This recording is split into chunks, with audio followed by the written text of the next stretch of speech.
Here with Charlie, EG's manager, after their amazing win yesterday. Were you worried at all? Not really. You weren't. You weren't worried at all. Not even when they were down 0-2 I mean, or 0-1. 0-1? Yeah, 0-1. I was a little anxious. Okay, a little anxious, but not super worried. I've been with these guys long enough to where I trust them and to know what to do to still be able to play their best. When I came in after the first game, they were talking about what they needed to do, things that they could improve on, problems during the game, and it was constructive. So I'm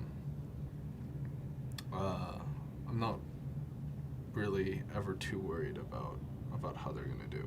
It seems like Sumail has his best games immediately after losing and doing poorly. Yeah. Is that because he gets pissed? Yeah. He definitely has that streak in him where if he feels like he does poorly the first game, he'll try extra hard the next game. Mm-hmm. Part of it has to do with how young he is. That sometimes you need a fire under your ass to really get going. And we saw a hero that hasn't been picked pretty much at all in the group stages, Windrunner, and he seemed to do quite well on it. Yeah. What do you think his strengths are in terms of how is he doing this? Like he's playing the best. He's a playmaker. He's aggressive. He likes to go for kills. He likes to do things, and he constantly looks for that. It's a little different from the mentality of some of the other players on the team, but that's good because you need that balance and you need different play styles to help shore up other weaknesses for other players on other teams. Did you ever imagine he'd be this good when you guys brought him in? Yep. You knew exactly this was going to happen. He's going to wreck the best mids from China. No problem. Okay. That confident, huh? In your scouting. Who's the scouting guy? Who's the best scouting guy? Sahil, actually. Universe? Okay. A little known fact is that he actually in his own subtle way put together a lot of the pieces on this team. Mm-hmm. After Dignitas, he came over after the first or one of the previous failed iterations of EG with the one with Joe and Fogged and MSS. After that, I think he had talked to Artur a lot. I think he had played with Zai before as well, and Peter. Him and Fogged also were the two people that recommended me to come onto the management side. Sahil was also the person that had played the most with Sumail, so in his own subtle way, he put a lot of these pieces together. It's all due to Universe then. We can credit him for everything. Sure. It's like the Bill Belichick, drafting the right players. So who's he gonna get for? You guys have like sub slots, right?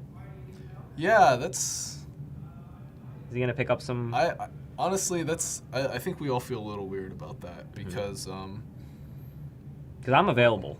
If you guys need a sub that's not gonna play, I'd be happy to travel and reap all the benefits, but have none of the issues. None of the pressure. Yeah, I won't campaign for playing time. I won't be a bother. I'll come along. I mean, you'll definitely be a bother. Oh, come on, it'll be entertaining. They'll like it. All your players like me. You'll definitely Great. be a bother. But what's the deal with that? Are you guys gonna get good, I don't know. high-skilled NA players, or are you gonna just? I mean, maybe we'll see. It's a really weird thing because we still don't have too much information on subs yet, and at the same time, it's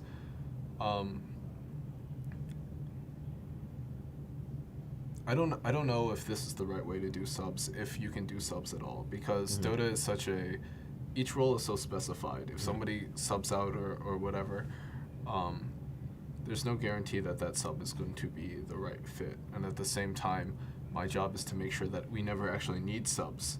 So I'm going to have somebody on the roster that I'm actively trying to not give playtime to, or let's say this sub stays with the team, watches their scrims or does whatever, and then they're going to learn a lot.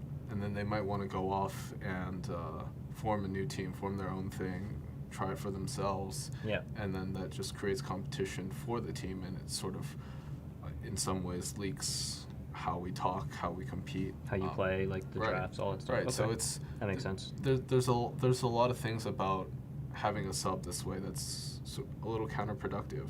Let's say the organization or a team contracts the sub and actually pays them to stay on the roster and not leave. Then, in some sense, you're paying a player again to not play. Yeah, exactly. So how much value do you get out of that? With the majors coming up, your team is one of the most stable roster-wise throughout the year. I think EG doesn't have many substitutions ever since like 2 years ago almost. In terms of like switching, when you guys get a player, you kind of keep them for a long time. Do you foresee any kind of shuffle issues with this team at all, given how far they've gone? Who knows? I gotta ask. I know you're gonna be like, who knows? I mean, there's always a possibility for every team. Like, newbies switched even though they won TI. Right. You don't know what's gonna happen with Fear's arm. You don't know what's gonna happen with other circumstances in these players' lives. Right now it looks really good. How's his arm now? It's fine. He can still play. Obviously, he's playing now. But he still can't play as much as, say, a kid with a fresh arm like Sumail. So it's manageable, but it's annoying. Okay. You're kind of like a surrogate dad for all these guys now? Oh, God, I hate when people call me that. It's true, though. It's true. I know why you don't like getting called that because it kind of dumbs down what you're doing. However, sort of, but it's like it also makes me feel really old. That's the real reason. Dude, I'm older than you, so don't worry about it. Okay. But you do have to kind of set an example for them sometimes. Like you're like the old guy they see all the time. Jesus. And so do you see yourself? The old guy that they see all the time. Yeah, but do you see yourself as a manager like in the next year, 2 years, that kind of thing, or are you getting kind of tired of it? I don't know yet. Ask me after the tournament. Okay. I really don't know yet. Does it get annoying or? Obviously it does, but like there's also nothing like seeing your team win. There's nothing like feeling that and being a part of that. But I don't know. To be honest, I haven't like throughout this entire process, throughout these last 2 years, I haven't really like I feel like if I let myself relax a little, or if I let too much in, and all that fatigue or whatever is going to come crashing down on me, and so I haven't let myself feel too much. Like I don't know how better to say it. It sounds so dumb. It sounds like that's why I'm hesitating to say it. It sounds so dumb. I haven't let myself feel that much. But like you just keep going. Yeah, I just keep going because it's like event to event to event. I can't think about it. I feel like if it's like you're like running a marathon, and if you like stop, you're worried that you won't start again, right? Yeah. I feel like if I think about it again, it's just gonna. I don't know what's gonna happen. So I understand. That's one of the difficult things about a management position. Oftentimes, if you do a really good job at managing, they kind of want to promote you and do all this other stuff, but can they really find someone that's as good as you? And it's a very dynamic position. You got to learn how to deal with all these like crises and stuff like that. Sure. But at the same time, you also need someone that is willing to do a lot of, bitch work essentially. So it's pretty. I do not envy you, Charlie. Yet, I do envy you because you're managing this team that's amazing. Sure. So would you feel very differently if EG wasn't so successful? If it was just like having to deal with these like emo players that are losing all the time, or would I feel differently in terms of like how you treat management? Is it like keeping you going well? Nope. So it just completely the same. I saw my role and everything the same when I had a less successful team with Dignitas. Do you talk at all with them about strategy? Very rarely. For the most part, I let them do whatever. I feel like if there's something glaring that I want to say or whatever, I'll ask it in the form of a question. I'm like, do you think we should have done this, or what do you think about this? I'm never going to say, I think you should do this, because... Yeah, they're the experts, right? Yeah, so. Right. The only thing that, in terms of gameplay or whatever, I'll contribute to is how they communicate with each other, how they deal with losses, tilting or whatever. That's usually. Do you have to moderate a little bit sometimes? Sometimes. Not a lot though. Not a lot. They in the past a lot more, but they've become like much more mature players, especially Sumail. In the beginning, I worked with him a fair amount on like not tilting, how you communicate with your teammates, how you be a teammate really. But he's matured a lot. I think a lot of people can see it in his play. He's not as YOLO. He's not as like silent when he wants to do things.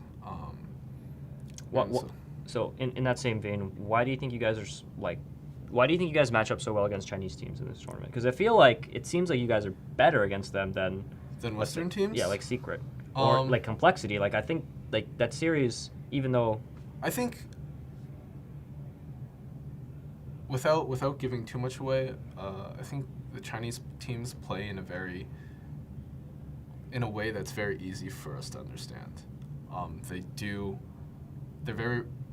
They do a specific set of things that it's easy to see. They're predictable. We can see a pattern, yeah. Okay. Whereas some of the Western teams, you don't always see that so much, especially with like CIS teams. Who knows? Okay.